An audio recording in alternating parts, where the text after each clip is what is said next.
Teachers and school staff are being physically and verbally assaulted every single day.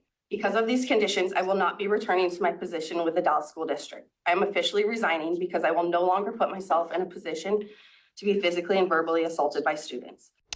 Boy, a dramatic moment there. New this morning, a sharp rise in discipline cases at an Oregon elementary school really has people sounding the alarm. Some teachers say, you just heard there, they're being physically and verbally assaulted by students every day. Fox News' Bonnie Silkman joins us now in studio with a closer look at what's happening. Good morning. Good morning. That's right. The principal of Lyle Elementary School in Dallas, Oregon, sent out a letter to parents saying student discipline incidents are significantly higher this year when compared to the year before.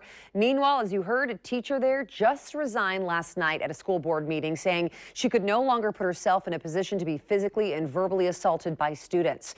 Now, a principal sent out a letter recently to parents, and in that letter it states that the 2024-2025 school year, the district had to discipline a student 144 times. Now, in the 2025-2026 school year, that number jumped up to 428.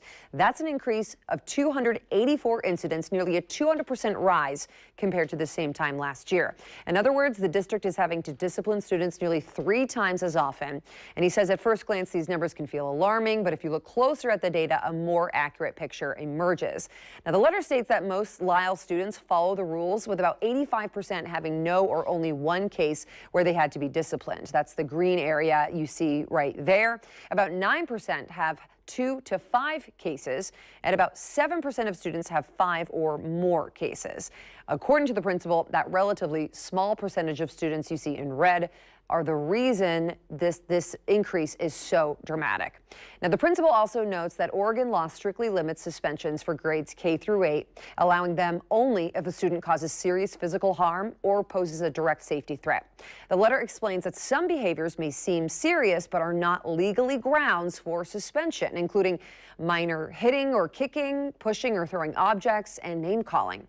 Now, you're about to hear from that teacher once again, the one who resigned at the school board meeting last night, who said classrooms are chaotic, assaults on staff are increasing, happening every day, and reporting misbehavior is exhausting, time-consuming, and often ignored. Classrooms have become unsafe for both staff and students. Students are tearing posters and work off classroom walls. They are throwing chairs, pencils, books, anything they can get their hands on. Classrooms are being destroyed. And that was Jennifer Wessendorf, who says she's worked for the school for 9 years. Now, we did reach out to the school for comment on the teacher's resignation, but we have not yet heard back. Of course, we'll keep a close eye on this developing story. For now, reporting live in studio, Bonnie Silkman. Good day, Oregon.